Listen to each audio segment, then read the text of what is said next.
पुनः पंचायतों में शिविर लगेगा जहां 31 लाख किसानों को पहचान की जाएगी और उसको राहत देने का काम किया जाएगा। और आज उन्हीं आंसुओं को जब हम खुशी में बदल रहे हैं तो हमारे विपक्षियों का पेट में दर्द चालू हो गया, चालू हो गया। और अभी ये शिविर खत्म होगा, इस शिविर खत्म होने के बाद पुनः पंचायतों में शिविर लगेगा जहां 31 लाख किसानों को पहचान की जाएगी और उसको राहत देने का काम किया जाएगा।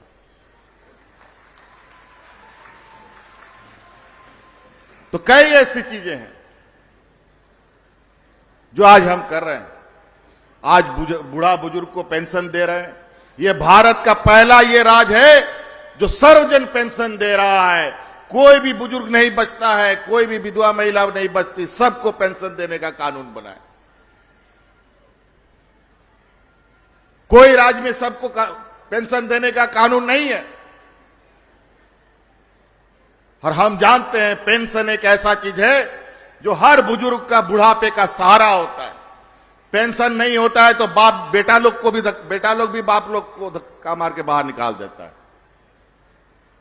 आज उस बुढ़ापे का लाठी को हम लोगों ने उन बुजुर्गों के लिए सहारा बनाया। सिर्फ ग्रामीणों को नहीं, आम जनों को नहीं, बल्कि इस राज्य के सरकारी कर्मचारियों का भी पुराना पेंशन लागू करने का काम इस देश में पहला राज्य बना।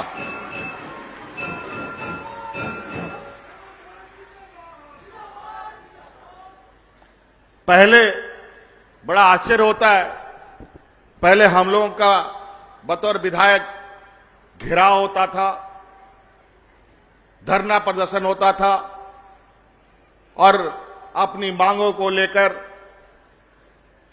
कर्मचारी सड़कों पर उतर जाते थे और पूर्व की सरकार उनके आंसुओं को पोंछने के बजाय उन पर लाठी डंडे बरसाने का काम करती थी। और आज उन्हीं आंसुओं को जब हम खुशी में बदल रहे हैं तो हमारे विपक्षियों का पेट में दर्द चालू हो गया। याद कीजिए, विगत वर्षों का 5 साल डबल इंजन की सरकार और 20 साल का समय कि पारा शिक्षक सड़कों पर 12 महीना में 11 महीना सड़क पर रहते थे। आंगनबाड़ी की महिलाएं सड़कों पर अपना बाल बच्चों के साथ धूप गर्मी बरसात में पड़ी रहती थी अपने अधिकार मांगने के लिए। आज ऐसा क्या हो गया कि कोई एक व्यक्ति भी धरना प्रदर्शन नहीं करता? उस समय की सरकार के पास ना कान था, ना आंख था, ना संवेदनाएं थी। आज ये सरकार के पास आंख भी है, कान भी है और संवेदनशीलता भी है।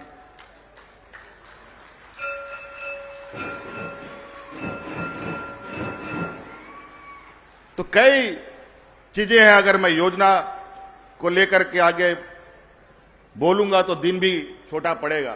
आज ढेर सारे सौगात आपको मिले, आपके मेडिकल आपके कॉलेज का, जीर्णोद्धार का, एक आपका यहां एक बड़ा पुल, आपको बड़ा फ्लाईओवर कह लीजिए, उसको बाईपास कह लीजिए, वो मिला। लेकिन इसके इतर हमने एक और योजना विभाग को कहा है बनाने के लिए कि लगभग सभी जिले में बाईपास बन चुका है, लेकिन जमशेदपुर शहर के लिए अभी तक कोई बाईपास नहीं बना। और ये बहुत बड़े पैमाने पर एक योजना बनाने की तैयारी के लिए हमने विभाग को कहा है, जो 2 जिला को कनेक्ट करेगा। ये जमशेदपुर और सरायकेला जिला को कनेक्ट करेगा और जो पूरा एक सर्किल बना करके एक बड़ा योजना इस पूर्वी पश्चिमी मिला करके तैयार करने के लिए हमने विभाग को कहा है। तो कई ऐसी चीजें हैं।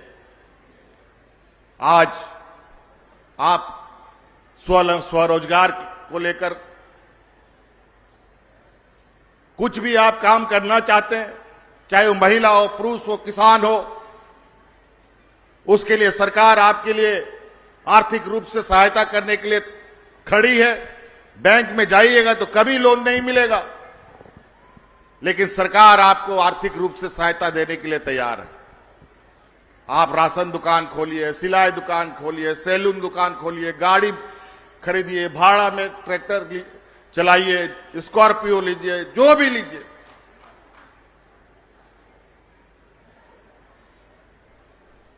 तो कई ऐसी चीजें, बिरसा हरित ग्राम योजना के तहत आप फलदार वृक्ष लगाइए, पशुधन के माध्यम से आप जानवर पालने का काम कीजिए। और तो और यहां जानवर तो मिल ही रहा है, गाय, बकरी, सुअर, मुर्गी, बतख, जो पालना है पालो। और तो और इनको पालने रखने के लिए पशु शेड भी सरकार आपको दे रही है। जानवरों को रखने का घर भी आपको मिलेगा। तो दिक्कत क्या है? नोंडे आबोरेन हॉड़पोन को मीटिंग लइए पे कह रहा पशुधन योजना आबो अतु दिसोम लगी हड्डी महत्वपूर्ण योजना करना। आज हमारे राज्य में लगभग 50% से अधिक बच्चियां खून की कमी का शिकार होती हैं, महिलाएं खून की कमी का शिकार होती हैं। और हमारा जो नया पीढ़ी पैदा होता है, बच्चा जन्म लेता है, वो कुपोषण का शिकार हो जाता है। बड़ा विचित्र बात है। आज से 40 साल 50 साल महिलाएं कमजोर नहीं होती थी और बच्चा सब भी कुपोषित नहीं पैदा होता था। आप लोग देख लीजिए अपना घर में अभी भी दादा नानी सब है, बूढ़ा बुजुर्ग लोग, क्यों अभी तक जिंदा है, मजबूत है और लाठी पकड़ के अभी भी खेत में जाता है? वो इसलिए कि उन लोगों का पुराने जमाने में घर घर में दूध, दही, मीट, मुर्गा, अंडा हुआ करता था और आज सब जानवर खत्म हो गया। तो दूध, दही, मुर्गा, अंडा कहां से रहेगा? अभी तो स्थिति यह है कि घर में कोई मेहमान आ जाए, उसको मीट भात खिलाना है तो बगल के गांव से मुर्गा या खस्सी लाना पड़ता है।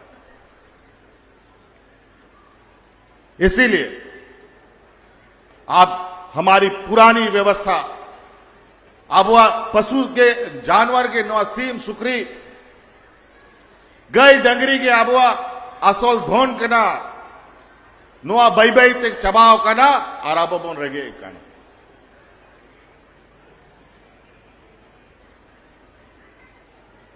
आज इसीलिए आप सब लोगों से निवेदन है कि हमारे पूर्वजों ने जो व्यवस्था बनाई है वो खराब और ये कमजोर व्यवस्था नहीं था। आज उसे फिर से मजबूत करने की आवश्यकता है और इसीलिए विशेष रूप से हमारा मुख्य ये पशुधन की योजना पर हमारा फोकस रहता है कि अधिक से अधिक ग्रामीण क्षेत्रों में जानवरों को पालने की परंपरा को पुनर्जीवित करने का काम करो और उससे उनकी आय के आर्थिक आय में बढ़ोतरी करने की योजना बनाओ। कई ऐसी चीजें, दुकान सब तो खुलेगा और अभी बेचारा हमारा गांव देहात का लोग सरकार का राशन पर जिंदा रहता है। वो राशन पर सिर्फ जिंदा रह सकता है, अपना पैर पे खड़ा नहीं हो सकता है। इसीलिए हम लोग ऐसा आने वाला समय में वातावरण तैयार करें इस राज्य में कि घर घर में इन योजनाओं का लाभ ले और आने वाला समय में राशन कार्ड को फाड़ के फेंकने का काम करें और इस राज्य को मजबूत पिलर के रूप में खड़ा करें।